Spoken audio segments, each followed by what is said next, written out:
Started. Call the, what is it, public hearing to order? Roll call, please. Mayor Copeland, Here. Tom Baylor is absent. Kathy Sherman, Here. Jeff Guard, Here. Melina Meyer, Here. Ann Schaefer, absent. David Allison Here. and David Gleason. Here. That's a quorum of council. Okay, tonight's public hearing is on ordinance 1194, an ordinance of the council of the city of Cordova, Alaska, enacting Cordova Municipal Code 17.24.005 to require a certificate to plat for all plats submitted to the city for approval. The call-in line is 253-6202. And that line's open now, or anybody in the audience for those of you online, we have Leif, Sam, newspaper, clerk, myself, city manager, David Gleason.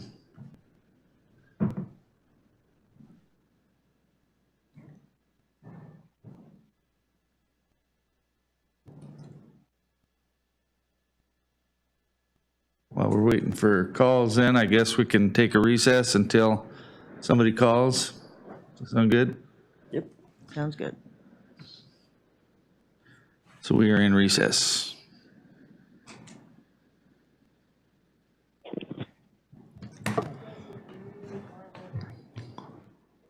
What's that? They do? They are. So this mic isn't great.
Okay, we'll call the meeting back to order. Last chance for comments on public hearing for ordinance 1194. Is what this is. Call in number 253-6202. Last chance. Yes. Hearing no calls or seeing nobody coming up to comment, we'll adjourn the public hearing. So we'll start the regular meeting in about 3 minutes by my clock here.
Are we ready?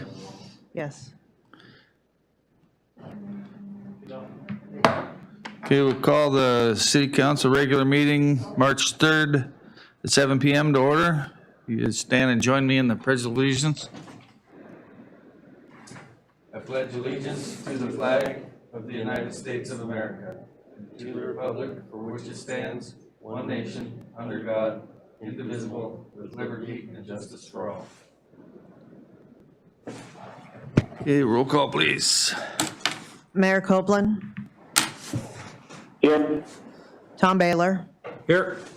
Kathy Sherman, Here. Jeff Guard, Here. Melina Meyer, Here. Ann Schaefer is absent, David Allison, Here. and David Gleason. Here. That's a quorum of council. Okay, approval of the agenda. Move to approve the agenda. Second. Been moved and approved. Any changes, discussion? Hearing none, all those in favor, say aye. Aye. Opposed? Motion carries. Okay, disclosures of conflicts of interest and ex parte communications. Anybody?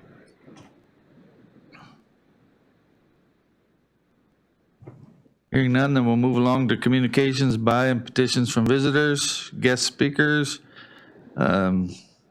Incident management team, is Dr. Sanders or Heather on the line? Yes, this is Hannah. I'm here. So our current active cases are 23 We've had a 5% positive test rate over the last 2 weeks. The total tests that we've done over the last 2 weeks is approximately 532 as of yesterday. We did have that large kind of rapid climb in our cases, which prompted a lot of testing. We think that the current outbreak is well contained from the recent testing that we've seen. Currently, we have 721 individuals that have started vaccination. A large number of those have received their second dose. As a community that has a large fishing population and we support the fishing industry, we're very encouraged that essential workers have been identified as the next eligible tier. We have a large allocation for vaccination coming up for March. We continue to encourage anybody that's interested in being vaccinated to please sign up, because we have a large allocation. We're going to be able to get to a lot of individuals in Cordova this next month. That's all I have, and I'm available for questions. Okay, Gleason? Yeah, I was just curious, Dr. Sanders, how long do you think it'll take to get all the adults vaccinated? And I was just curious if, a second question, if you know how long until they have a vaccine for kids? Yeah, so currently the vaccines are tested in kids that are 16 and or people that are 16 and older. They have started some studies in 12 and older. I think it won't be too long before we have an emergency use authorization for the 12 and older population. That being said, we're still seeing that kids are doing well with this illness. And even though it is big news when a child has a complication, that is certainly always scary, that is incredibly rare. So in terms of vaccine eligibility or access to vaccine for our community, I think it's going to be early May by the time that we have enough vaccine that anybody that wants or is willing to get vaccinated has access, maybe even as early as the end of April. So Cordova is doing really well. I think that we are going to continue to get good allocation and should be able to get there in the next 6 weeks to 2 months. Okay, thank you. Tom Baylor?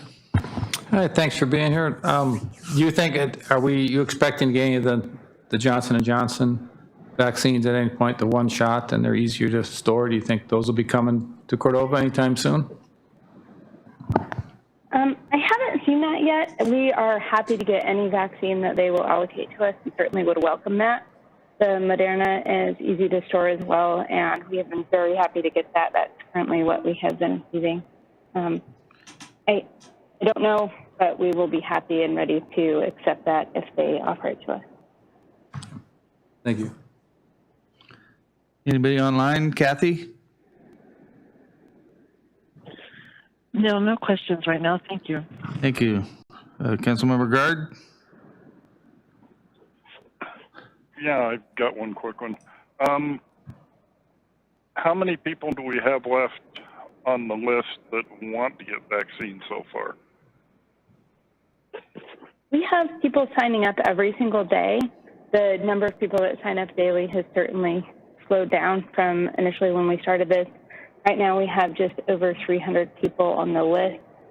Some of those individuals are children that are not currently eligible under the current emergency use authorization. So eligible individuals, just under 300.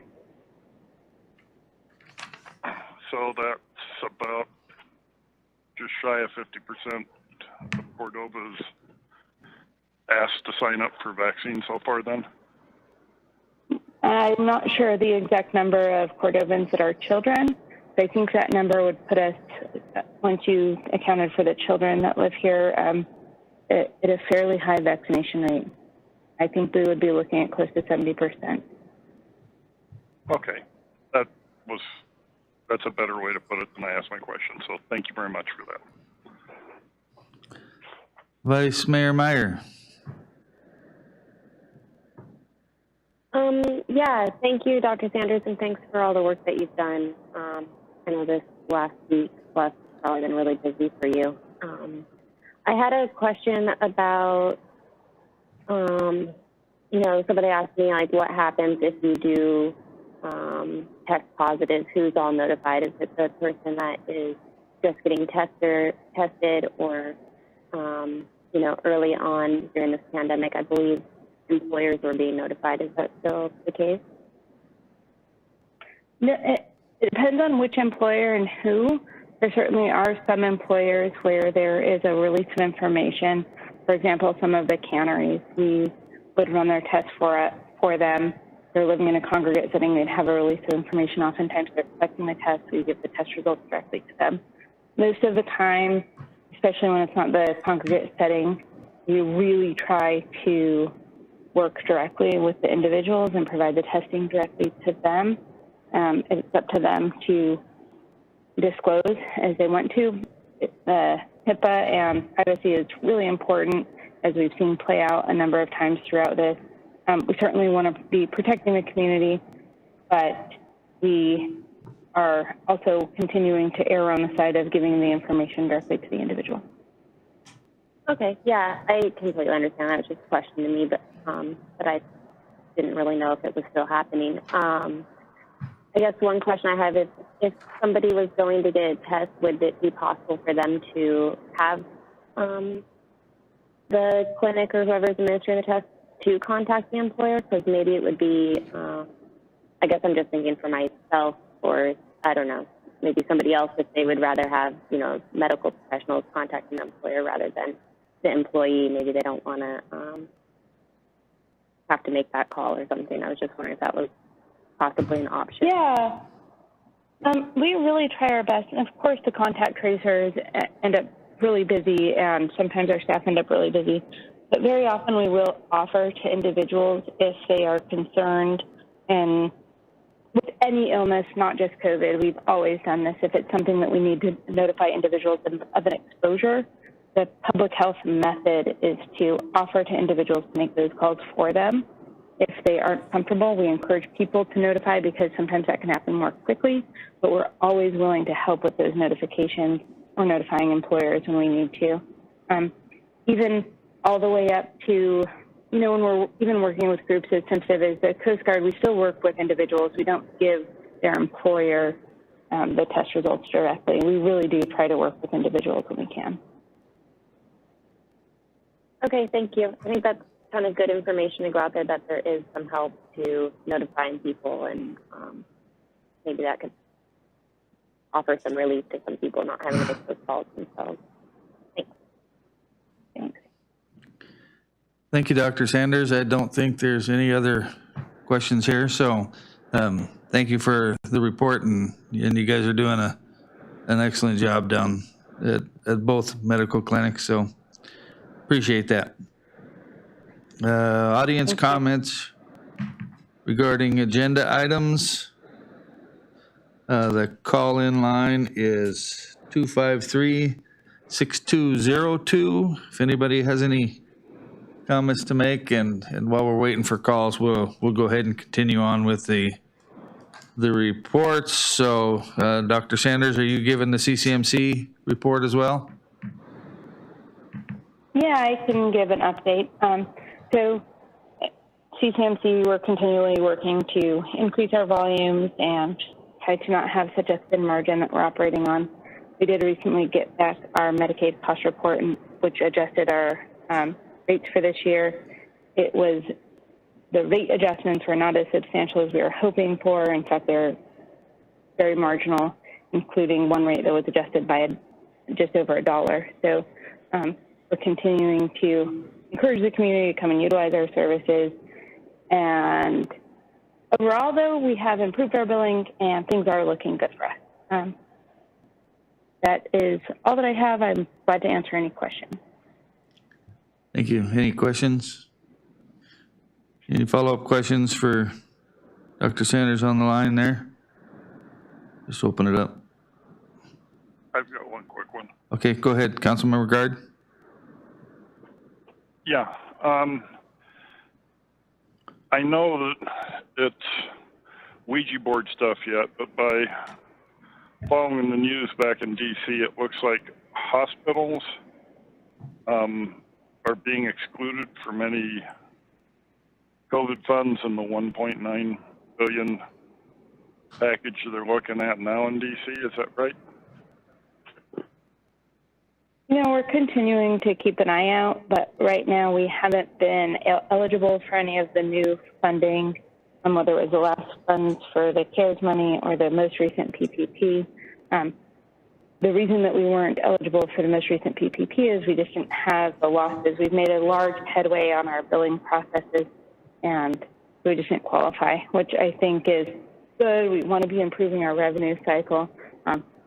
And of course, it was disappointing to not qualify for that. But we're really glad to be improving our revenue cycle to the point that that we are. And yeah, I don't anticipate that we're going to get any further distributions.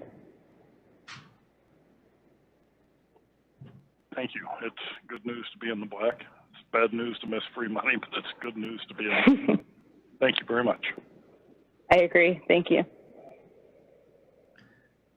Anybody else? Questions for CCMC? Okay, I don't see any. Thank you, Dr. Sanders, once again, for all the work you guys do. Thanks. Okay, school board. I don't know if anybody's on the line for the school board. No, nobody in the house, so. Okay, well, move along. No student council representative. Again, audience comments 253-6202. And nobody calling in on that either. I don't hear, so. Nothing on the consent calendar, nothing on our minutes, no bids. Reports of officers, mayor's report. Mayor, you got anything throw at us? I met with new tribal council chairman at Native Village of Eyak, Mark Hoover. Had quite a long meeting actually, and just went through a lot of projects. Extended appreciation from the city on the support for the 2nd Street project, and just kind of outlined some of city council's priorities, including the harbor. Well, first and foremost, the harbor actually, and waterfront development. Also extended city council's interest in the CCMC process and the joint venture process and so forth, and they are planning on circling around and having a conversation with council there fairly soon, and also talked a bit about the Shepherd Point Road project. Then I followed that up with the meeting with Bert Adams, the executive director of Native Village of Eyak. Worked on the clerk's performance evaluation and city managers, and I just passed the summary on to the city manager, and then Melina and I will be meeting with her soon to have that conversation. And other than that, I just wanted to congratulate the clerk again on a very efficient and well-run election, and was really pleased to see such a strong voter turnout at this time. That really bodes well for the community when our legislators, state legislators in particular, see how strong the vote is in the community. They tend to pay a little more attention. So I have been just in very light contact with Representative Stutes. Congratulated her on her chairmanship of the House, and just get periodic updates from Mr. Bitney on harbor work and so forth. That's about it. Yeah, unless there's any questions. Thank you. Councilmember Baylor. Yeah, Mayor, did you, as far as the manager's evaluation, you haven't sat down, you and the vice mayor haven't sat down and talked to her about that? Is that correct, or did I mishear you? No, that's correct, and that's kind of on me. I've just been super busy and trying to block out time and coordinate Melina and her and I getting together, and I just got that together today, actually. So. And that's fine, and that's understandable, but I guess I think council's discussion, I think we all kind of agreed it would probably be wise to have 2 people in the room when that was presented. So I don't know what your thoughts are with that, but like if Mr. Allison or somebody else had time for that presentation, I think it would be good to have 2 people present that. Okay, in person? Yes. If you weren't going to be available, is what it sounded like. Gotcha. Okay. Any other questions for the mayor?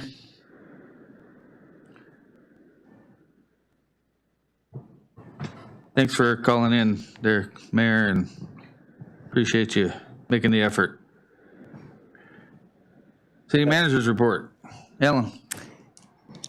First and foremost, I want to thank everyone for participating in the election yesterday, and to thank all of you for support of the propositions that I think will help city be more efficient and provide the services that you all expect. So again, applause to all of you for the great voter turnout. For me, the last bit of time has been very much preoccupied with the recent COVID outbreak, and really assessing and identifying ways that we could, as a city, make sure that our employees and people under our control, if you will, are really aware of the rules for COVID and follow best practice. I think it's really incumbent upon all of us as city employees to really participate at the highest level and highest level of expectation and the highest standards. And so that is a big push for me right now, is just making sure that everyone in our employment understands the COVID rules, which we do have very specific for city employees, that not only do people understand it, but that they are most up to date. So Dr. Sanders has agreed to go over our rules and make sure that they indeed are within the realm of what we should be doing. I know some folks, there's been a lot of community concern expressed to me, and I'm sure council members as well. Citizens have expressed their concerns, community members and local business community all talking about the impacts of this outbreak. And I think it's just a reminder to all of us again that it doesn't take much. I think that was surprising to me how one incident could cause such an outbreak in our community. And I think all of us need to be reminded of that. I think the fact that we were able to stop the spread in its tracks, and we've had such a really small number of case count since the initial outbreak, is really a testament to our community about how well people are complying with the rules. So I just want to thank everyone for their efforts. And we as city will be doing what we can again to mitigate this kind of thing from ever happening and again. So thank you for that. And I know if there's questions about that on the part of council, you can ask them now if there's anything specific to any individuals where it might be detrimental to their privacy or other things. Council could go into executive session, obviously, and we do have permission from individuals for that to happen. So I just let you know that, and you can decide as you need. And that's the end of my report. Okay, thank you. Questions for the manager. Vice Mayor Meyer? No questions, just thanks. I know you had a busy time, and thanks for what you're doing, and thanks for being our city manager. Really appreciate it. Councilmember Baylor. Yeah, a couple of questions, and if you care to answer this one, your public works director, I think, is going to be up here. But I've had a lot of questions, and on the equipment we're buying for the landfill, Cat versus Case, and she may have covered that at one point. I apologize, but since I've gotten so many people calling, if you could just at some point quickly address why we went that direction, that'd be great. The other thing is, I listened to you at the Harbor Commission today. I'm glad things are being moved forward there. I just got to say, I'm not a big fan of Agnew-Beck. I was at their process when they did the Southville. I don't think much of their police survey. If you think they're needed, then that's the way you're going to go, but I would not support it. I don't think they're needed there. And yeah, that's it. Thanks. Councilmember Sherman. Yes, I'll follow up. I was going to also thank you for attending the Harbor Commission meeting today, which I listened into. And I have been reviewing the 2013 Southville report, which was good for us all, I think, to maybe take a look at and be prepared for when the Harbor Commission brings that back. And I also wanted to just compliment the manager on the way she dealt with the public media this week, and I really appreciated some of your comments.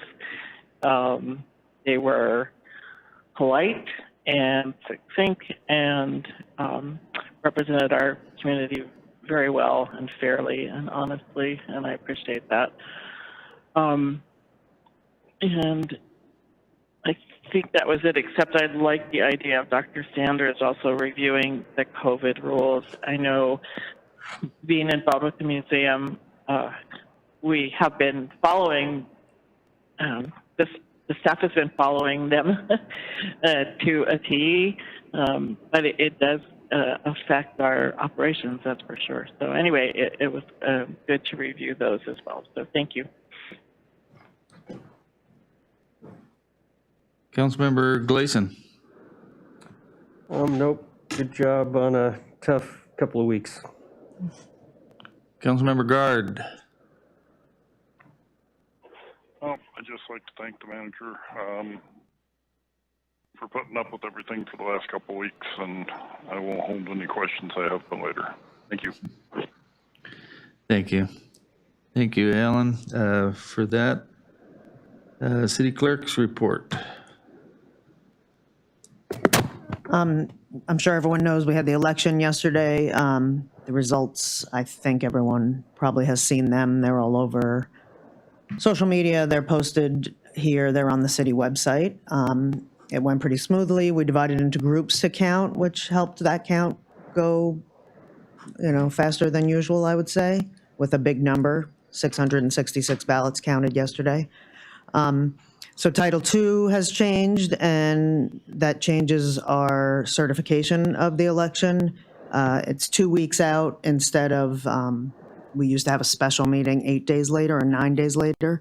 So we can actually certify at the March 17th meeting, regular meeting. So that will be in front of you then, and I guess we'll swear in new members at that time also.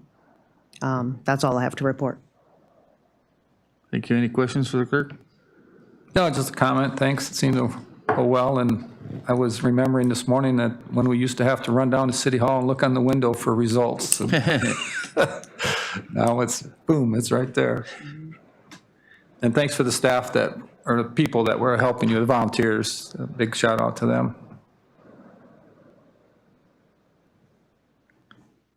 Thank you. Okay, we'll move along to correspondence.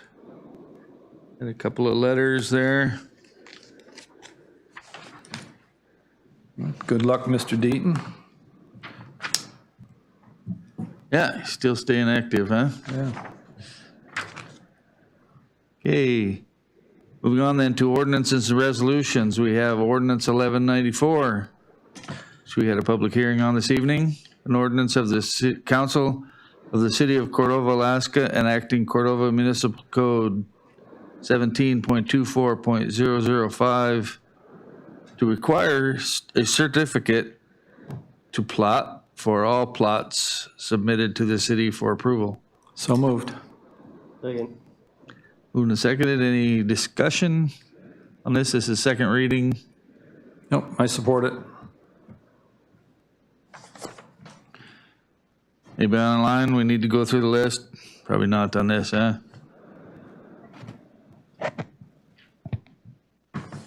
Any comments on 1194? Going once, twice. This is a roll call, so go ahead. Tom Baylor, Yes. Kathy Sherman, Yes. Jeff Guard,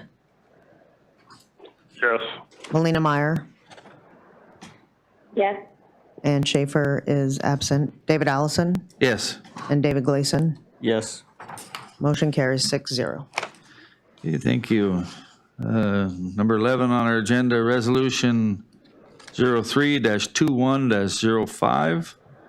A resolution of the Council of the City of Cordova, Alaska, authorizing the city manager to enter into a sole source contract with Alpine Diesel LLC to install and purchase a rebuilt Volvo loader engine for the city of Cordova. So moved. Second. Moved and Okay, it's been moved and seconded. Discussion, we'll go ahead and go through the list on this one. Gleason? I'm in favor of it. We need that thing back in action. Councilmember Baylor? Yeah, I'm in favor of it, but if it was mine, I'd get it for sale as soon as we could and get it replaced, because it's going to be, there'll probably be another engine need into this. This is a lemon of a design, and it will be ongoing. I think this is the second engine they've put in that thing. And if you talk to the mechanic, they don't think much of them. But we might be stuck with it, but I'll support it. Vice Mayor Meyer? Yeah, I have nothing to add. I'll support it. Councilmember Guard? I'll support it.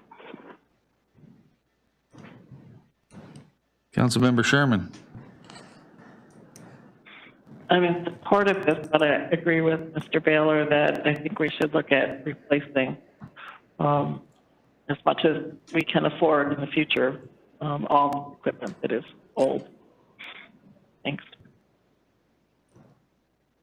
Okay. I know where they can get one cheap pretty soon.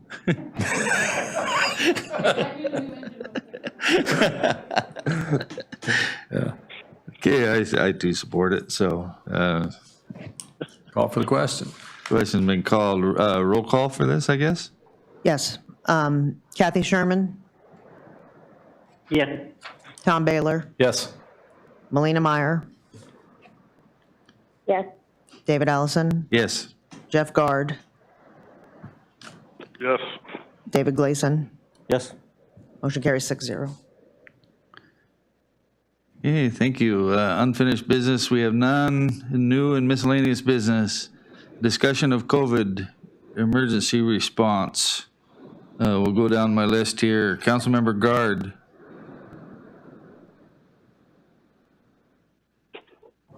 Anything? Yeah, no comment at this time. Councilmember Baylor? No comment. Councilmember Gleason? I guess I would just say, I think Helen and Dr. Sanders probably need to keep in contact as we get more people vaccinated, as far as how long we need to keep our mandates active. You know, her medical opinion matters, so that's it. Councilmember Sherman? No comment at this point, but as we progress forward and watching the nation release restrictions, I'd like to keep this on the agenda and keep our conversation going, moving forward. Thank you. Vice Mayor Meyer?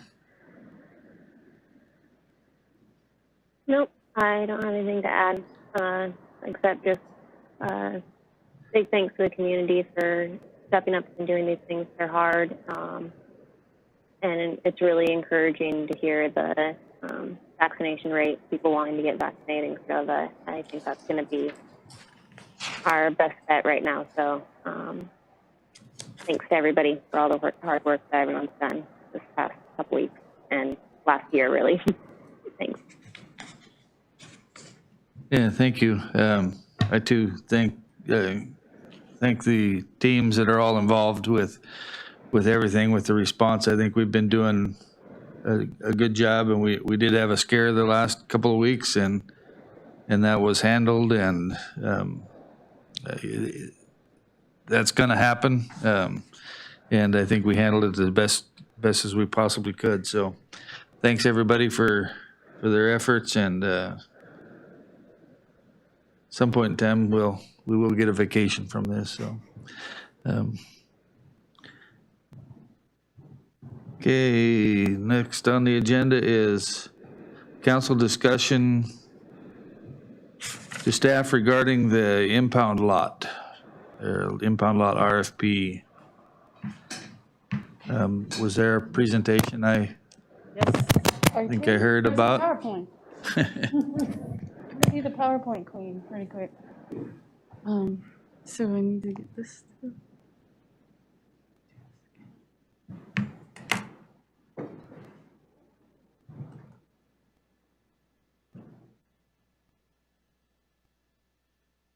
Okay, wait a minute.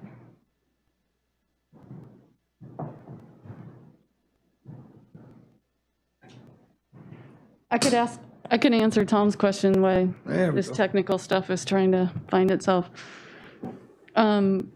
We use the Sourcewell quote, which is the competitive bid, and then Case was the one who won that bid. I am verifying with the state of Alaska that that meets their procurement. So it's not a done deal that it's Case, but it is a competitive bid situation, and we do have to go under competitive bid for ours and the state's. So, is it red?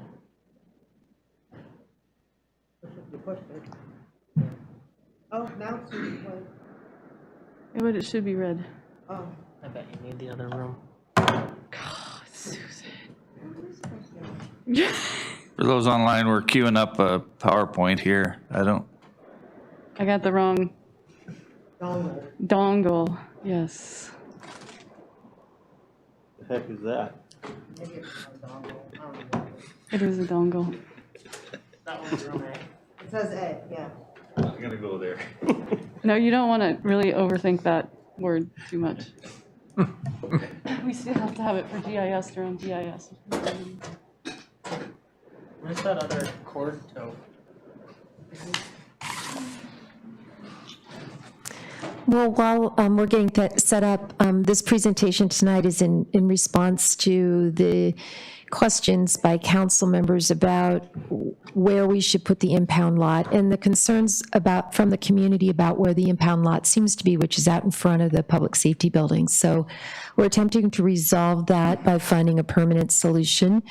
And so staff has done quite a bit of work researching all the various options that were presented as possibilities, speaking with the police chief and understanding what the needs of the department are legally to have an impound lot, and a variety of other things. So most of that is documented in the memo that Sam and team presented, and then she has a PowerPoint here, hopefully, we think. I have a PowerPoint. Look at that, PowerPoint. Okay. Okay, we made it. So I'm just gonna go over some of the high points in the memo. The memo's pretty detailed, and then have a little bit of discussion on the two options that we recommend, or that staff feels like the best options for the impound lot. So we have two types of impoundments. We have derelict or abandoned vehicles, you know, the ones that are in the harbor parking lot alongside the road that you really wonder if they're going to fall over at any moment. And those end up in the Northfield impound lot. And they go there because that's the impound lot right now. And we're not too concerned about vandalism or stripping of those vehicles, although it does decrease the value of them for the auction. If there is a higher end abandoned vehicle, and we do sometimes see those at the airport or places like that, those will come to the public safety building because we are liable for those cars, and the owners can claim them, and we can be liable for any damage. So the other impounds that you see at the public safety parking lot are evidence cars.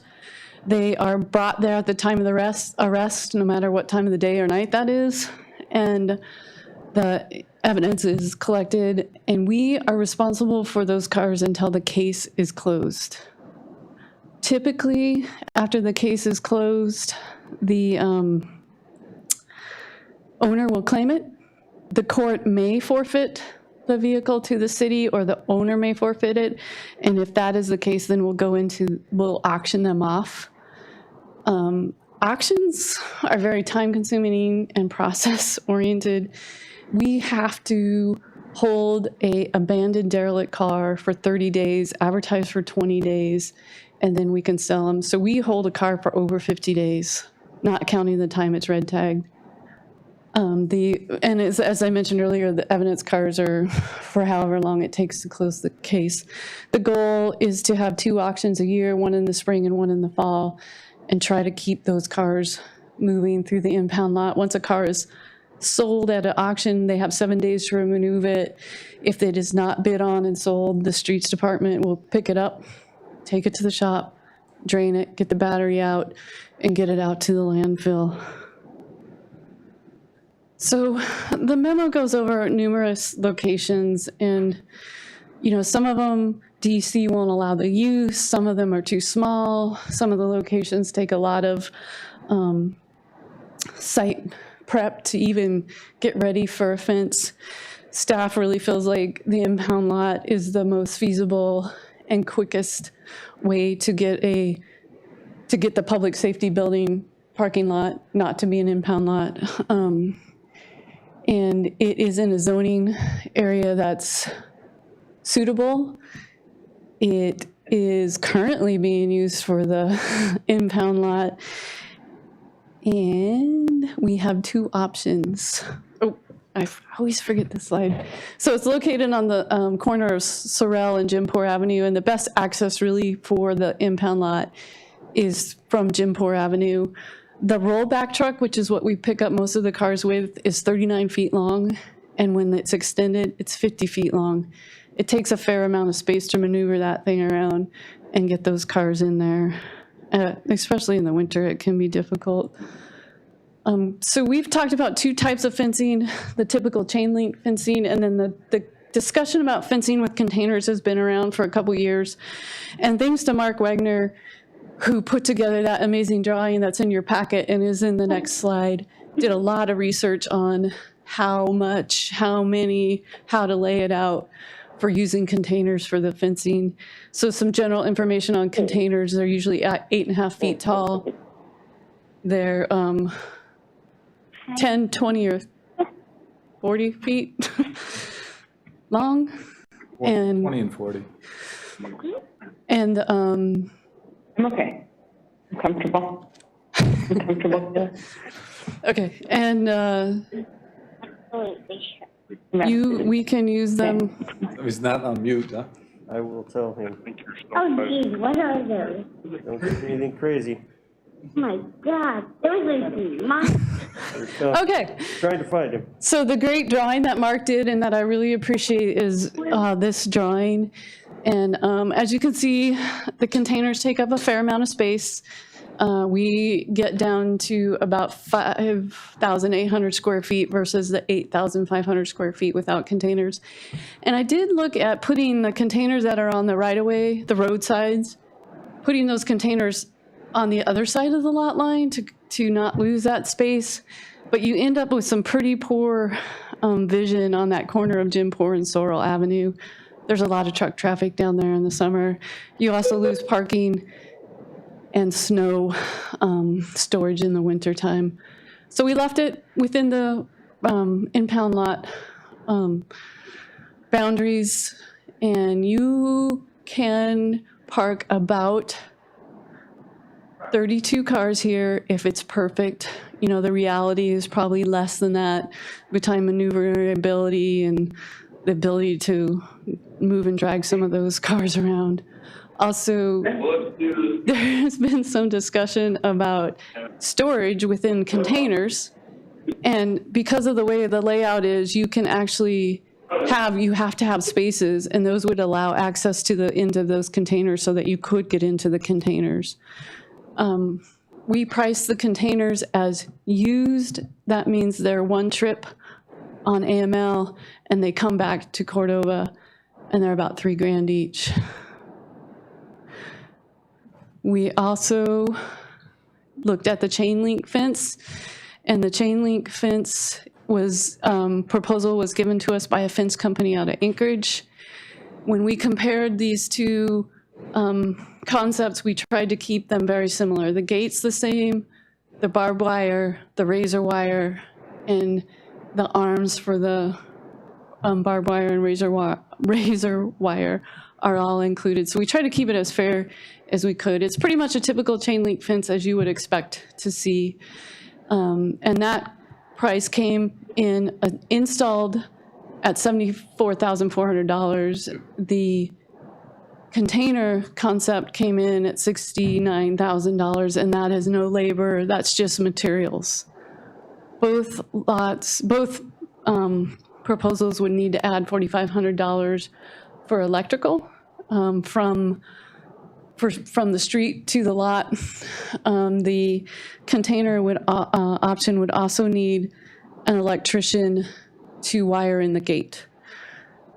So with that, we kind of have a decision to make if we want to get it off of the everlasting pending agenda. And we can move forward with fencing or chain link. We could look at, maybe reducing some of the wants of the fence. No razor wire, no barbed wire. We can investigate another option, although I would like some direction on what an idea might be for that, or we can just stick with the status quo. But before we answer any questions or have a really heavy discussion about what we're going to do, I had to show you the best thing I found when I was looking for the use of containers. It's a swimming pool. We could really maybe do something with that. Anyway, we're here, Mark's here, and he really has a handle on the movability and the equipment, and we'll answer any questions that you might have.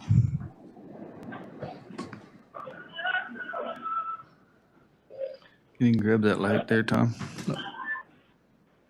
I'm not sure, someone on the line maybe doesn't have their mute button pressed. We're getting a lot of community noise through the speakers, so just everyone online, if you'll check your mute buttons. Thank you. I think it may be Dr. Sanders.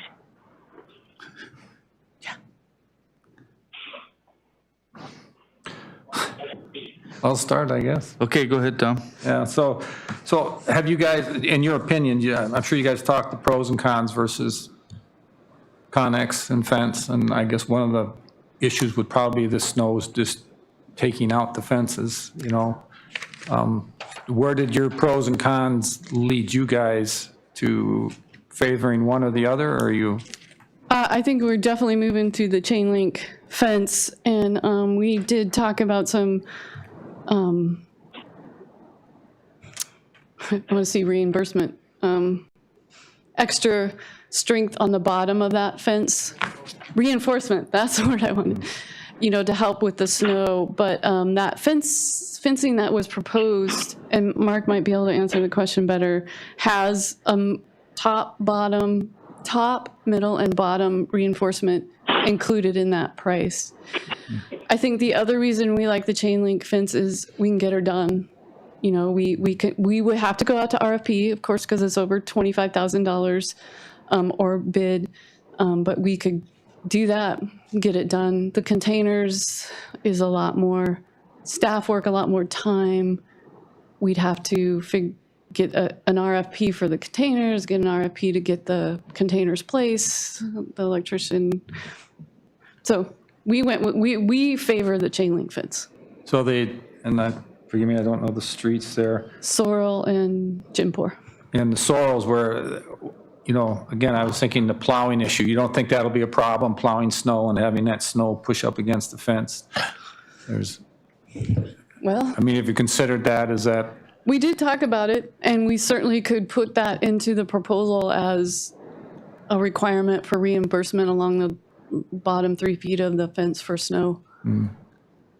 Or possibly a row of connexes just on that snow area. I don't think you get snow anywhere else, right? You would get snow removal on both sides, Jimpur and Sorrel. See, you would have snow removal on both sides, and then we're going to have to clear that access side on Sorrel, or Jimpur, which it kind of is done now. It's kind of hard to see in that one, but that left corner lot is looking at it from Jimpur. And would that include cameras and security? This is just fencing options. I did a quick search on cameras, about $2,500 to set up a security system. I don't know if the police have special requirements for security, you know, so than maybe a standard package. So that would be something we'd have to look at. And then, you know, even motion lighting at some point. Those are things that could be added later, budgeted, or maybe enough in the budget to put those in with the RFP. I think the cameras would be a good deterrent. The motion lighting, a lot of this could happen during the summer when lighting wouldn't matter. But, Yeah, that's true. but Plus the wind blows a lot. They'd be on all night in the winter. Yeah. Knowing that somebody from staff or police department could pull that up at any point and look and see it, what's going on, I think would be a good Yeah. deterrent. Yeah. It's an easy addition to the RFP. It's just money. How come the last chain link fence didn't work? Because it was never put in the ground. It was just, what did you call those feet, Mark? Yeah, it was just pedestal. Yeah. Yeah. So you think that mounting that thing solid is gonna stop your snow plows from pushing that over, and and the gate is gonna be kept ice free? I mean, that was part of the problem last time too. The gate froze and then they couldn't get any cars in there, so they had to take them in from the side. So, I mean, it was a big mess because originally 15 years ago or however long, 20 years ago, when we had a snow committee here at the council and with staff, that had to be a snow lot, and it had to be a snow lot, and we couldn't use it for anything but a snow lot because that has to be a snow lot. Then all of a sudden, we got a new city manager a couple years later, and it turned into an impound lot. Tried to chain link fence it, and most of us saw what happened to that chain link fence. So I'm not too keen on putting another fence there. I'm still of the opinion that there are better places for that impound lot. And I'd like to get answers on the sewer treatment plant lot, other than we don't think that DEC would approve it, and we don't think, I want to know what the answers are. And then maybe there's some other lots that, you know, maybe we should, or maybe there's some private properties that can be used to that said for this first round. And then my other thought is that maybe we should have more than, you know, if we have to hold a vehicle for 50 days, maybe we should be having 4 sales a year instead of 2. There's, you know, right now we're keeping cars down there for, you know, I've seen cars down there sometimes for close to a year. So maybe getting rid of them sooner, we wouldn't have to have as big of a piece of property. But anyway, we're a Coast Guard community, and we're putting a junkyard right in front of our Coast Guard dock, and for it. So we've tried the chain link fence before, and I'm not in favor of a chain link fence. The same thing is going to happen to it that happened to the last one. Not sure I want to stack connexes all around, but at least there's connexes down there already. But anyway, those are my thoughts for now. But we'll move along down the list. Councilmember Sherman. Sure thing, Mr. Allison. I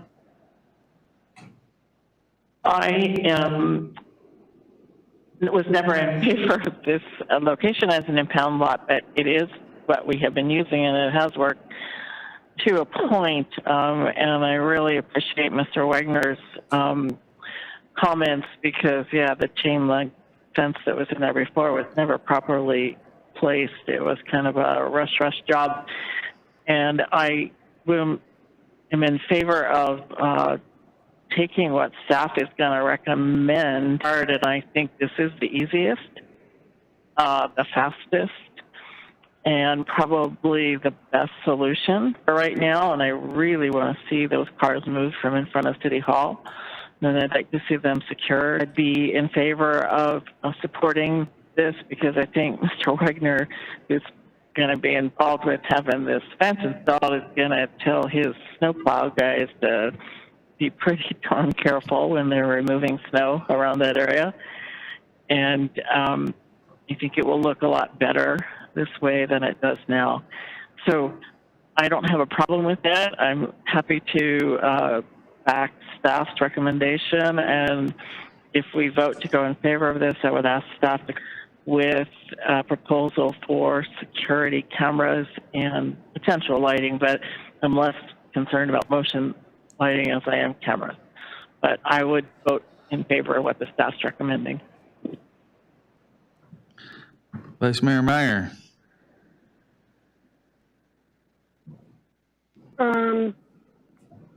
Yeah, again, the impound lot is not, I don't think any of us like where it is, and I don't know that there's a spot where I do. I think those other spots you guys kind of laid out why they're not ideal spots. Kind of think nowhere is really an ideal spot, but we have to deal with these impound vehicles in some manner, and they need to be secured. I hear the concerns about the fences versus the connexes, and I think either one, it still is an impound lot no matter what we do to it. I kind of like the idea of connexes a little bit more, kind of for what has been said already, and that the fact that there's connexes already down there. Maybe they can be used for other things or for storage even. So I kind of like the idea that they could be used for something else in the future as a possibility. But I would back however staff feels is the best way to move forward. I think we need to deal with this impound lot and get them out from in front where they're at right now. So I like the ideas of both.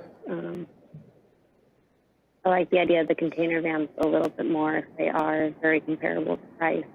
I think that's the most important thing, honestly. I think we need to get cameras down there and have them be easily pulled up at the police department at any given time. I think that's the best use right away. So either way, supporting either one, I'd need to see the cameras in there. I think that's a top priority. Thanks. Councilmember Gleason. Well, if we were going to do it, I like the idea of the containers. You're probably going to have to shovel those off also, though. Well, they would take a big snow year, but they'd definitely be tougher than a fence. And I was just curious, is it like in code that we have to have auctions on impounded vehicles? Yes. Oh, we actually have to do that. There's a very strict code for impounded vehicles. Can we store them out at 17 Mile? No, We can't? they do not allow they won't allow cars with batteries or fluids in them, and we cannot drain the cars until we've held them for 30 days. Well, I guess I would be in favor of the connexes. You still have to have a gate. You guys would just have to be on top of shoveling them. Well, and I just want to be clear that that price of $69,000 is just the materials. That is not labor. That is not placing the connex. That's not building the areas in between. So I just want to make sure that that they are really not that similar in price. So I just want to make sure that everybody understood that. And then has heated rollers. It's designed to be in snow. Sure, there could be issues, as with anything in this place we live in. But it is designed for that. Councilmember Guard. Yeah, this is something that we got to deal with. This is some good information, and I applaud staff for the work they've done on it so far. But if we look at maybe doing a hybrid and containers, because we've only got 2 frontages there. We've got to worry about snow removal, the Jim Poor Avenue and the Sorrel Avenue. The fencing is cheaper and leaves us more room. On the other 2 ends, there's no reason, or the other 2 sides, there's no reason we couldn't just use fencing and save ourselves the space and the cost there. But I'm in favor of getting something done. I think we just need to tweak it here a little bit.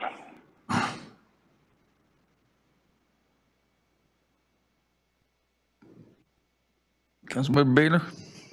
So back to the fencing and the snow, I wasn't aware that, so the previous fence was the pedestal, Yeah, and then they put tarps on them? So they made a Yeah, big and- kite out of them? yeah. So those wouldn't hold up to anything? No, and then also in the memo, I think it's 3 feet with concrete for the fence posts. That's part of just the proposal. And how far off the road system would you say we're going to be? In other words, what kind of clearance are we going to have for plowing the snow? Any thoughts on? Because and just throwing it out there while you think about that, if you're going to take up 8 foot with the connexes, if it's a big concern, if it's necessary, we could bring that fence in 2 feet, 3 feet, whatever we think we need for that snow to be allowed to berm up. But I'm sure you guys have taken that into consideration, but I guess I'm favoring the fence now that I know that the other one was not cemented in. No, And this one is. yes. Again, the concern of the snow is, and I'm sure Mark has considered this, but another option could be to move away from that danger a few feet over like the other ones. Right. That was, when I looked at the last fencing, I couldn't understand. But now it's meant for temporary construction sites. Right. Yeah, it was used fencing from an airport project for temporary. Yeah. So I guess I would go along with staff's recommendation on the fencing. I would ask them to consider, make sure they have clearance if they feel that they need it. That's losing 2-3 feet on that one side, considering probably wouldn't be that big of an inconvenience and leave you to berm up. But yeah, I would support the staff's recommendation with the fence and cameras. Yes, definitely cameras. Because, yeah.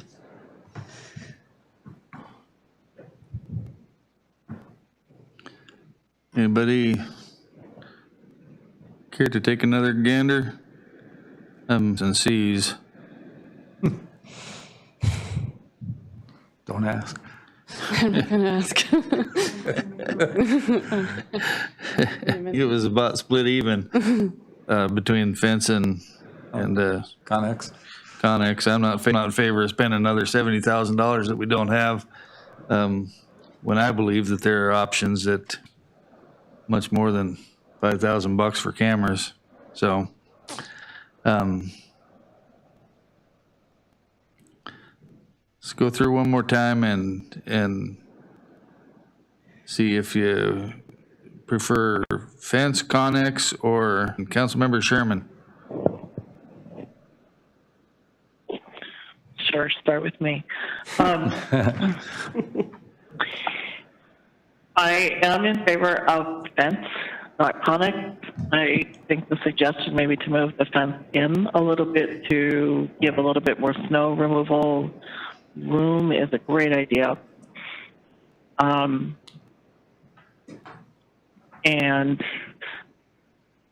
I know there are other locations, and I know staff has looked at them.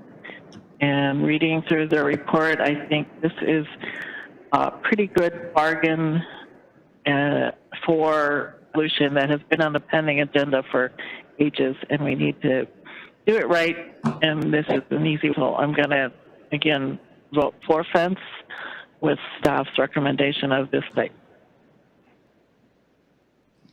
Okay, Vice Mayor Meyer?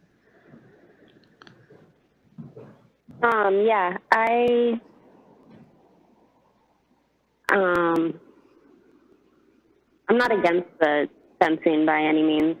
I think moving it back does sound like a good idea to me as well. I think we don't need to use that entire lot, and the connexes would take up space anyways, so moving it back a little bit further. And, you know, just in general, I think we should try to take up less of this lot, for the lot, impound lot in general. You know, it's an industrial area, so I'm not too concerned with how it looks.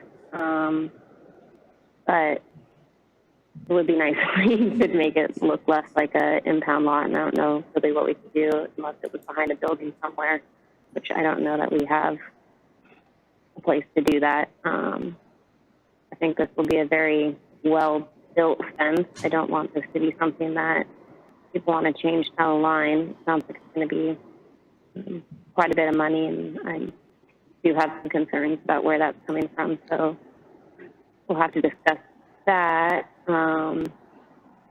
But probably thanks staff for putting all this hard work and looking at all these options for us. There's a lot of time in this, so I would go with what you guys are leaning with and go with your direction on this. Councilmember Gleason. Well, I'm probably in the minority now, but I still like the connexes. I know Serves Connex has been there for a long time, and they seem to have lasted good. Just think that it's a tough barrier, so. And it would block the cars, so you didn't have to look at them. There's connexes all over down there, so I don't think anybody would. That's mine. I still like the connexes.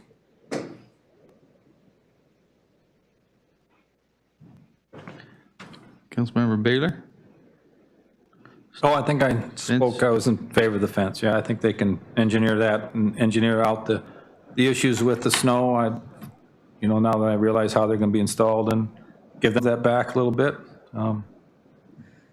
Yeah, I'm in favor of the fence. Councilmember Guard? Yeah,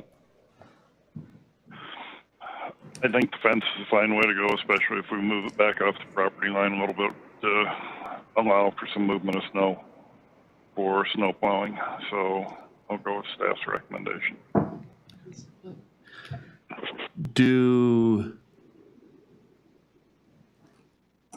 There's a Connex there now, right?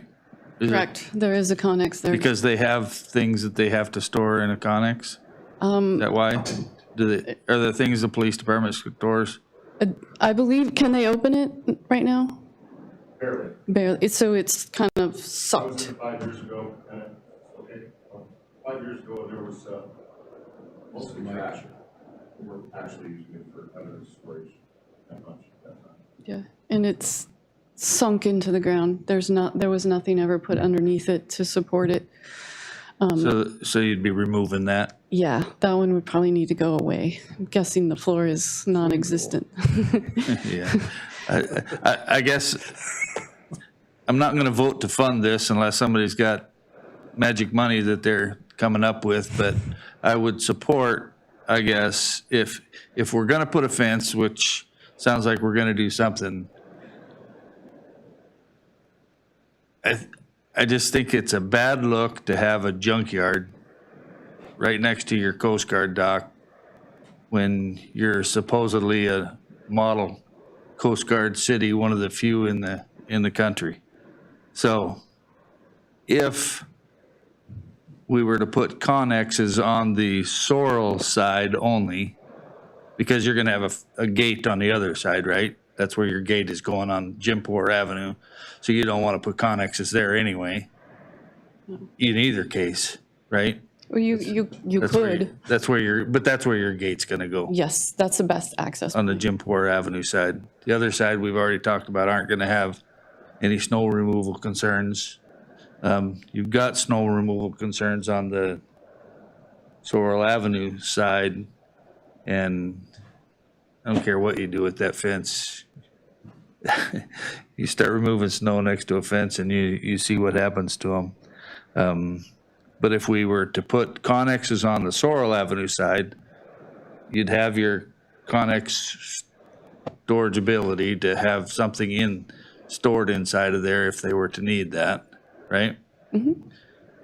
And then I'm sure we've got an artist in this town that could paint a nice Coast Guard emblem or ship or something on the side of that thing to make it look halfway decent when they're driving to their ship or something along those lines.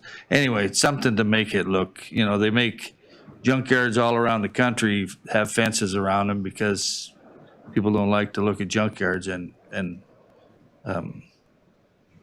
Yeah. I just think there's better options for that. We still got the issue of funding. I don't know if we're planning on taking this money out of the permanent fund or where this $75,000 is coming from. I haven't heard any fiscal note on that at all yet. So I guess we've got that issue once we decide what to do. But I'd like to see an option. I think somebody mentioned the hybrid option of Connex fence combination so that at least we get the most use out of it. We all know that, fences are expensive. I just want whatever we do to last and not to be back here in 2 years needing to spend another $75,000 again, so. Yeah, and I will say that fence quote comes with privacy slats put in them. Oh, it does? Yeah. Well, that makes a difference. Yeah, it's, So the vinyl, yeah, that they weave through it? yeah. Okay, Sometimes they're green. yeah. I was trying to see if I could. So what you're looking for tonight is approval from the council and direction on going out for an RFP. This isn't approving. Well, I guess I need direction on what you want the RFP to look like, yes. But if we aren't going to fund it, we don't need to. Well, I said I'm not going to vote to fund it. There's 6 others that would. Right, would be and maybe voting. that's a discussion we need to have before we go out to RFP.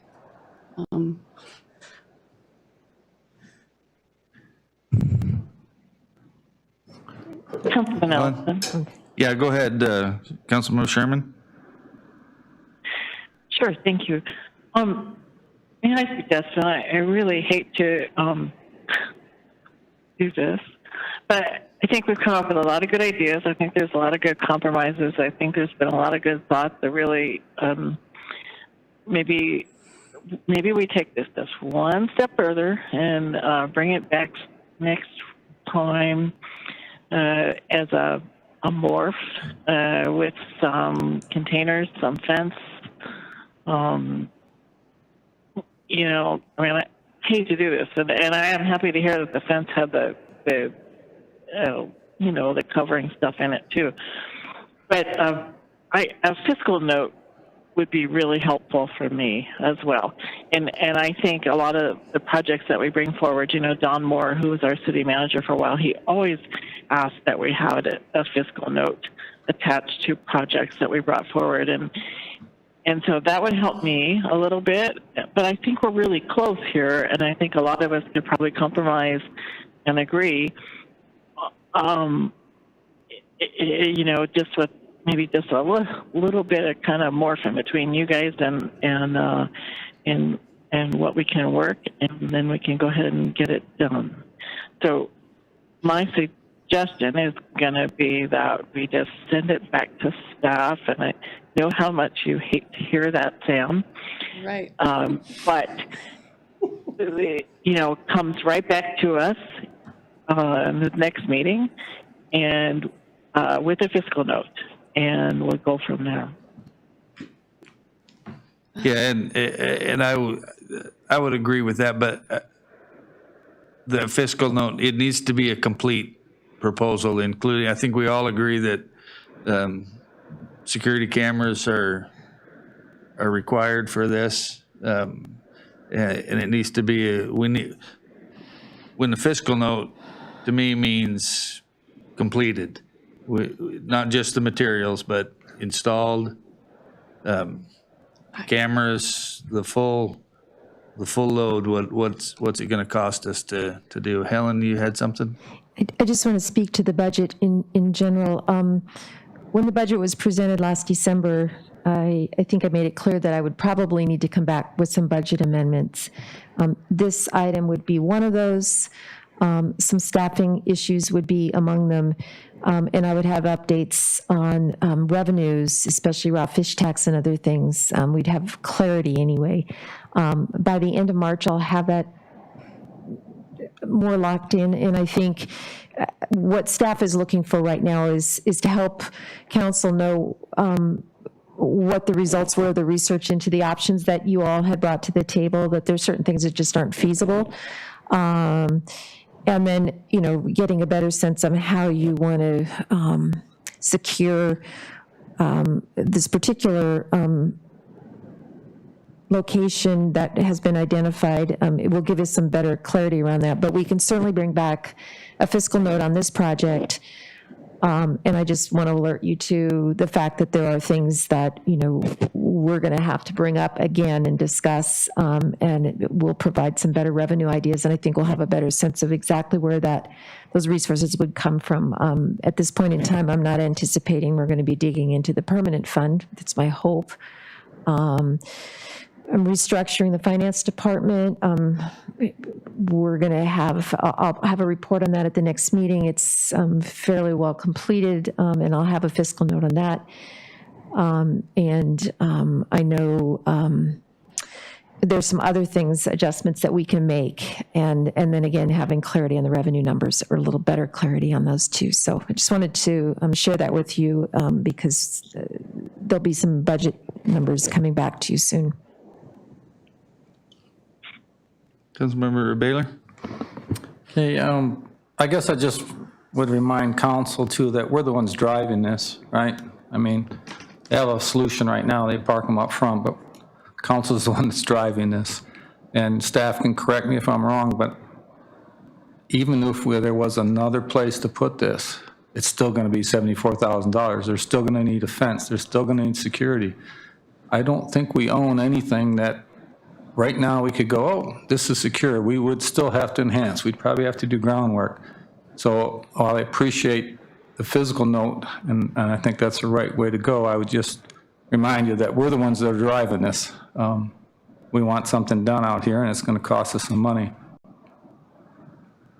Also, if we're going to refer this back to staff and we're going to get more information on it, I wonder if the fence company couldn't provide a picture of what the fence looks like with the slats in it. You know, that might be helpful for a visual, because I didn't realize that till almost the end of this conversation that would be in there.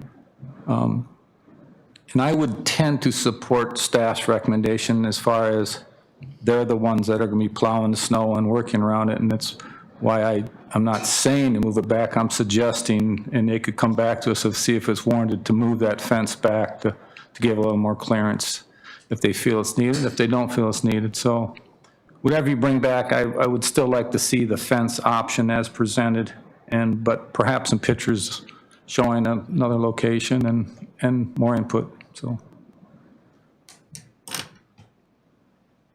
do I need somebody else going to talk? I'll second the motion, refer back to staff. So, Melina, I guess I have one thing to add. Yeah, go ahead. This might seem a little weird, but, you know, I think that there's some people in the area that probably stare at that lot, or neighbors of it. I think it would be somewhat beneficial to let them know that we're looking at the impound lot to enhance it, and if they have any ideas. I know anytime you're living or working next to an area and you're staring at a lot all day long, sometimes you know when the snow comes up, or I don't know, have some ideas of what it would do. So I think it would be somewhat beneficial just to see anyone that works a lot in that area or lives down there or anything like that, just get some of their input, or let them know at least that the city is looking to enhance the impound lot and start using it.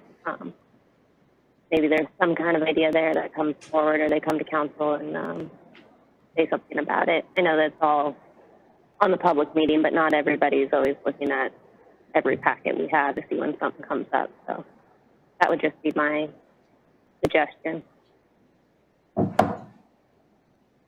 Okay, so did I hear a motion somewhere? I heard a Sure. second. This is Councilman Sherman. I made a motion to refer this back to staff, specifically to bring it forward at the next meeting with a fiscal note. And I will add in there maybe some physical drawings of what the fencing would look like. A second. And a hybrid? Pardon me? And do you, In the hybrid, yes, okay. correct. Yeah, so is it clear to staff then? And I think security system is included. Oh, and security, yes, for sure, included. Do you want Yeah. a swimming pool? I just want to be sure staff is, if you can make money with it, sure. We'll pay for the fence. Okay, it's been moved and seconded to refer this to staff for further information as discussed. Any further discussion? Dave? All those in favor, say aye. Aye. Oppose? I think there was a question maybe for Oh. discussion still. Question from who? Jeff, I think maybe. Oh, Jeff? Mr. Guard? Oh, Mr. Guard, did you have a question? Yes, I had one. In talking about the hybrid system and still putting some containers out there, one of the things that would weigh in on that, is there any need at all for any volume of storage like that out there, or would it strictly be for a different type of fencing? I mean, I can't answer that for the police department. I would assume if you got open storage, somebody will put something in it at some point. You know, I think the container that's there now is just so trashed at this point that it's probably not very suitable for storage. Well, maybe part of what staff can do is check with Yeah. the I mean, fire department and the police department. I know the fire department has container vans of Yeah. stuff too, so. and Nate, when I did talk to Nate, he did talk about, you know, bicycles, motorcycles, those kind of things being able to put inside the container instead of being out in the impound lot. Okay, so we're good on that issue then? I think so. He knows where we're going? Okay, sounds good. Okay, next on the agenda, pending agenda. Can we cross it off? Pending agenda. Anybody have anything for I'm that? gonna leave my swimming. Sorry. On the 17th, I have a couple of things. The state assessor has offered us about a half an hour training on Board of Equalization, if we want to do that at 6:30 as a work session before the regular meeting. It's up to you, though. It doesn't have to happen, so I'd need feedback on that. And also, at that regular meeting, guest speakers, we're going to have a presentation from, I think it's the same 3 or 4 guys in the military that have presented to us before about Northern Edge. But it'll be remotely. None of them will be in person, but answer council questions. I think the mayor and Helen have said yes to that being on. So I guess think about the assessor thing and let me know as we discuss spending agenda, I guess. What kind of training? Like math or something? Not our city assessor, the state assessor. Sorry. Is a question? Yeah, go ahead. Helen, are you going to be here for the next meeting? Yes. Could we put item 7 onto the agenda then? I think it would be timely since you're going to be taking a vacation. And just so you know at this point, and I've talked with Clay and had recommendations from various council members around this, I do have both Sam Greenwood and Leif have agreed to serve in my absence in this upcoming vacation that I'm taking at the end of the month. So by next meeting, I will need to have someone in line for that. And so I did reach out and that's where I've gone. But you can certainly give more guidance about how you want to handle that in the future at the next meeting. Well, it's from my point of view, it's on there, either we say, okay, that's fine, or we put it and take care of it. So I'm open, but I think the idea for all of us was to clean up this pending agenda, and that seemed like it would be a good time to do it, but if it's not needed, then let's strike it from the agenda. Well, my appointment is a temporary thing, but if there's more feedback you want to give me in terms of long-term, how you guys want that handled, it certainly is appropriate on the agenda. It's up to you.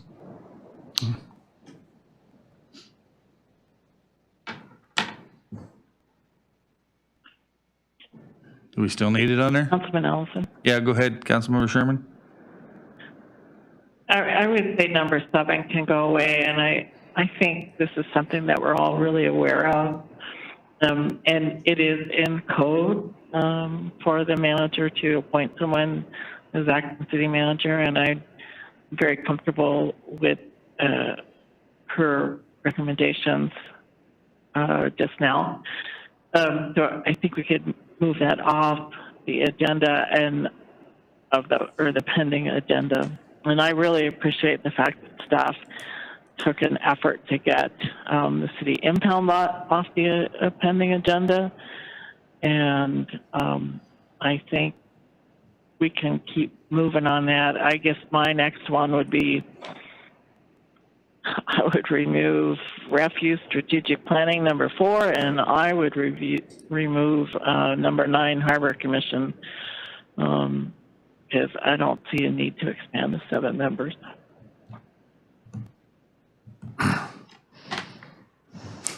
I would Everybody agreeing? Anybody disagree with that? yeah, I would agree. Which one?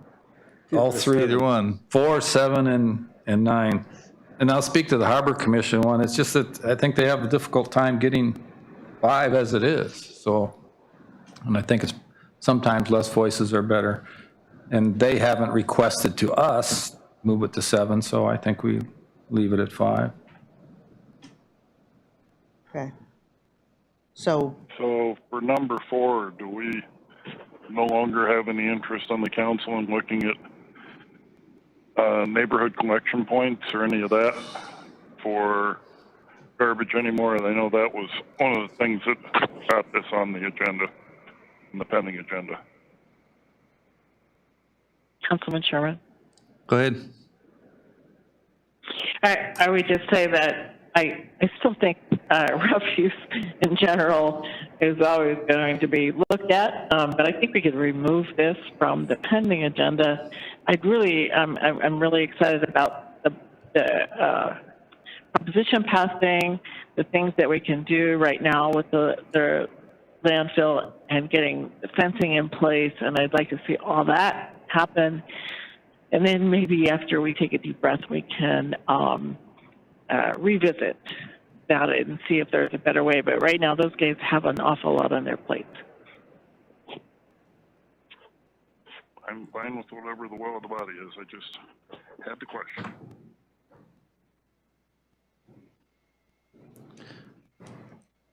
Any other removals?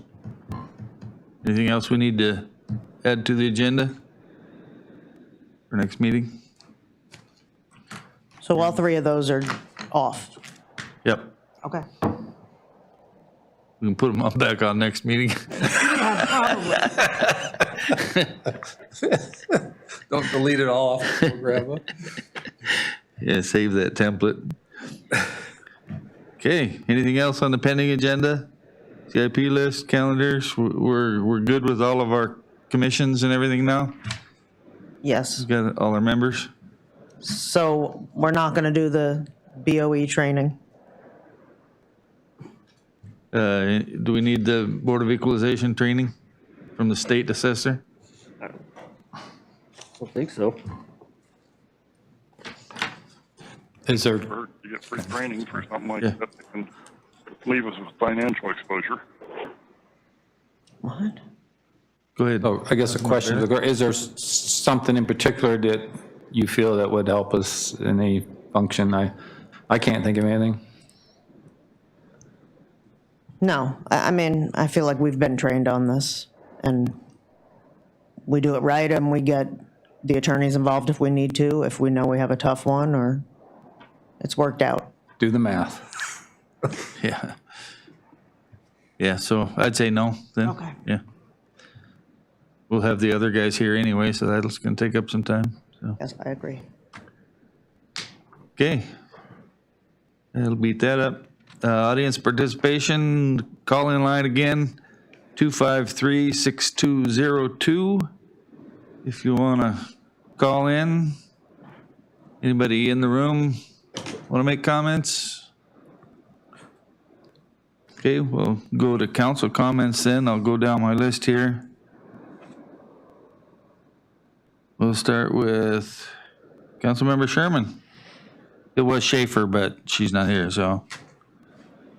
Okay, I'm just starting to wonder. I had on my list compliments to all the public works guys. I couldn't believe they actually came up and got my garbage on the snowy day. Streets have been in good condition, and I really appreciate that. And I appreciate everything that everybody had to do, Parks and Rec and all, with the COVID outbreak, and making some quick changes. And really, boy, our medical teams, both Elonka and CCMC, have just gone above and beyond. It was going to also pass on kudos to Ski Hill for keeping the place open and running, even, and that, you know, they're addressing the COVID mandates and yet getting everybody out so we don't go stir crazy.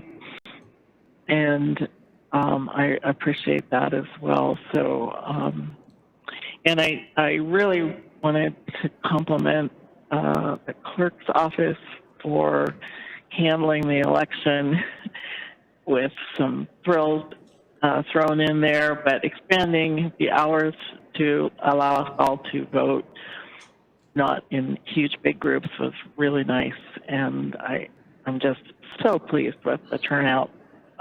That's really great. I think, man, if we could get close to 700 every time we have an election, woo-woo. So, but that's it for me. Thank you. Councilmember Baylor. Oh.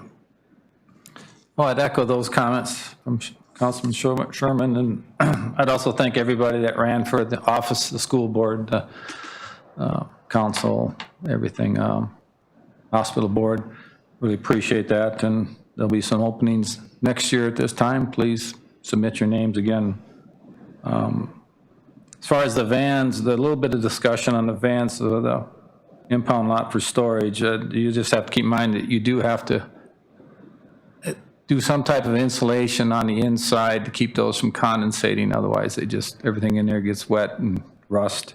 So there is a little bit of maintenance to do on that, and then they got to keep painted, but just another little cost. We brought up the harbor earlier today. You know, I sit back and think about it. We've done harbor plans, and we call it a community asset, which it is, but who actually pays for it? You know, I've been here over 30 years, and for a while I did have a slip, but for the last 15 years I give them $80 a year, and I go down there and I expect it all to work. I want it all maintained. I'm not really paying for that harbor, and a lot of people in this community aren't paying for that harbor. And so when it comes to developing a plan and getting that thing moving forward, I would suggest we stick to the harbor users, and that's the commercial users, and then the small percentage of the leisure craft that are down there. And I know the harbor meetings that I attended to in the South, Phil, I mean, I don't even know where these folks came from, and some of them aren't even here now, and they come up with all these plans. They kind of made Disneyland around the harbor and seawalls and shops. And, you know, we need a working man's harbor down there. And I think the commercial fishermen know what best to put in there. So I'd hope we concentrate on that. And as far as the unfortunate incident, we all make mistakes. And the gentleman, I appreciated his apology. I think he was sincere. I think we've all learned a lesson. And we'll just keep moving on. So thanks for everybody. Thank you. Nobody calling in yet. Still 253-6202 for the comments on the line. Vice Mayor Meyer. Yeah, thank you. Echo those comments for me. Great voter turnout, and thanks to all the election workers and people going out to vote. Great turnout. A lot of candidates. Really happy to see that. People willing to serve the community. We always have a lot of opportunities, so I hope to see their names moving forward as some of these opportunities we have in this community. Looking forward to serving another term. So thank you, everyone, for being out there and vote, and hope that I can continue to represent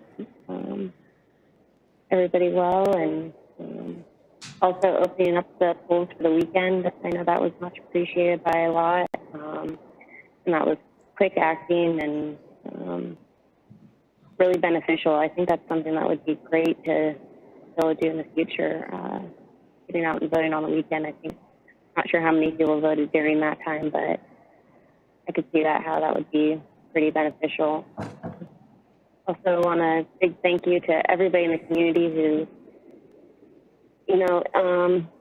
we had an outbreak and it was pretty well contained. The schools, medical staff, everybody in the community, when they got the word of what to do, they really follow the protocols, and I think that's just a really good lesson of following the guidelines and the rules that are in place and any policies, and just following these things, because we really can see how well they work when we're following things and being safe and quick acting. So thank you to the school, medical staff, and everybody in the community.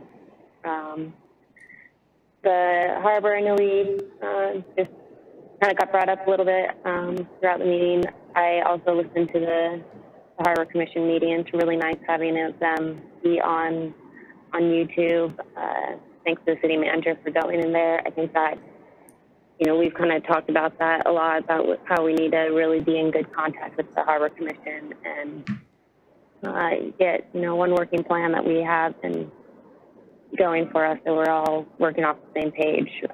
Not everybody attends all the meetings, and it's hard to keep up with all of them, but having on YouTube does definitely help, so I can at least listen to them when I have time. And thanks to the manager for going there, and thanks to all the staff and all the hard work that everyone's putting in. Thanks. Hey, thank you. Councilmember Guard. Yes, I'd like to thank staff for all the hard work to put the package together for tonight's meeting. I'd like to thank the clerk's office for another well-run election, and I'd like to thank everybody for coming out and voting. It's not this often we get a turnout like this on just a local election. This was purely driven by what's going on in Cordova. As far as the unfortunate incident goes, I am not as sure on this that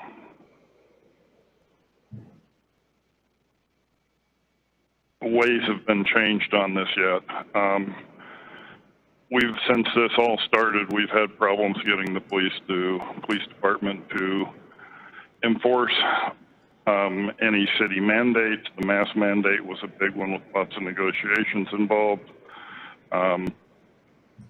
Yesterday, there was an officer that pulled somebody over on Lake Avenue that got out, was wearing no mask, got down within a foot or a foot and a half of having his head in the window of the car he just pulled over with no mask on. It's not a political deal here. We've got processors going to be coming back. It's a financial deal. We have processors coming back. We spent about half of what should have been our grounds price for pink last year on COVID costs. If we'd got 45 or 50 cents a pound that looked like there was out there for these fish, it wouldn't have been near as bad a season. But if we've got processors still scared of doing business Trident from out at Acatan's been dealing with, a month worth of plant closure out there. The more money they got to put into COVID response, the less we're going to get, the less revenue we're going to get as a city, the less revenue we're going to get as, our fishermen. We need to concentrate on this stuff a little bit more. I think it's something we need to look at. So those are my 2 cents on that. That's all. Councilmember Gleason. Just thanks to Susan and the election staff. Congratulations to Ann and Melina for being re-elected. And I just got to say thanks to Nate for writing that letter. He's a stand-up guy, took responsibility, and I hope the community can, I don't expect it to happen overnight, but I hope they can get right back behind him. He's done a lot of good stuff, and one mistake definitely doesn't define the guy. So I hope we can let this be water under the bridge. And I was really impressed with how the school, when you had those kids get in there to 6 different classrooms or whatever it was, and their prevention tactics there, it didn't spread.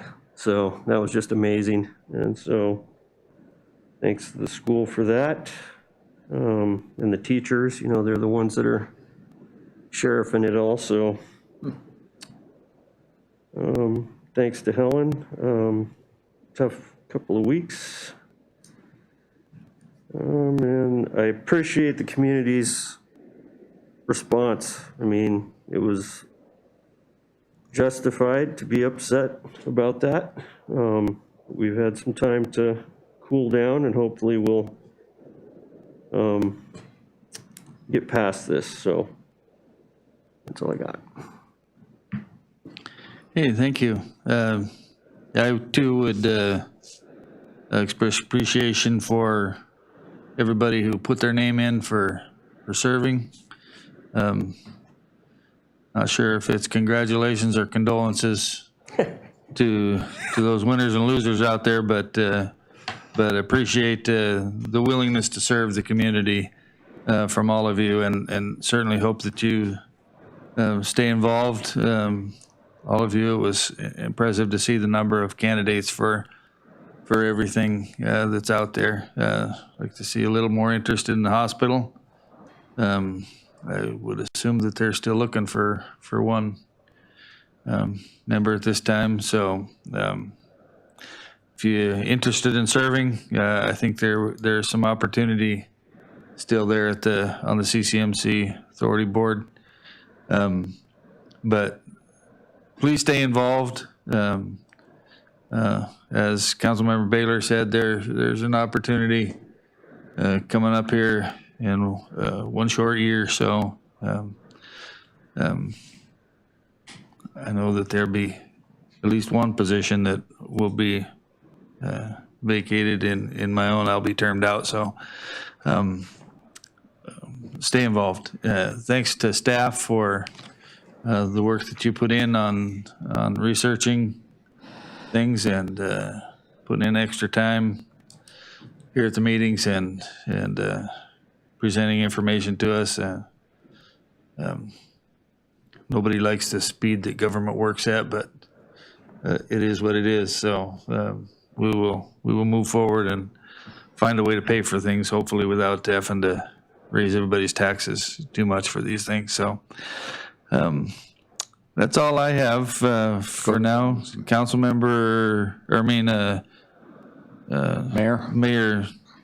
Mayor Clay, do you have anything you want to throw in there or give you a chance to comment since you're online?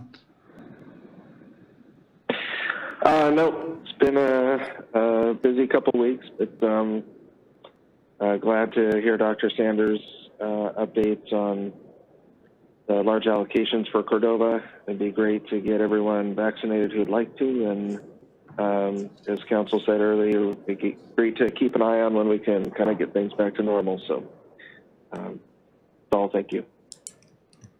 Okay, thank you. Then next Still no calls, right? Okay, then we'll move along, and then we have an executive session item on our agenda. Okay, I would move the council goes in executive session to do the city clerk's evaluation in executive session because it's a subject that may prejudice the reputation or character of persons. The person may request a public discussion. I think she's fine with us going in. Correct. Second? Been moved and seconded. All those in favor, say aye. Aye. Aye. All right. Opposed? Okay, we'll take a No Dawn Cold. couple minute break here to clear the room, and are you giving them a new number? Yes. Clerk will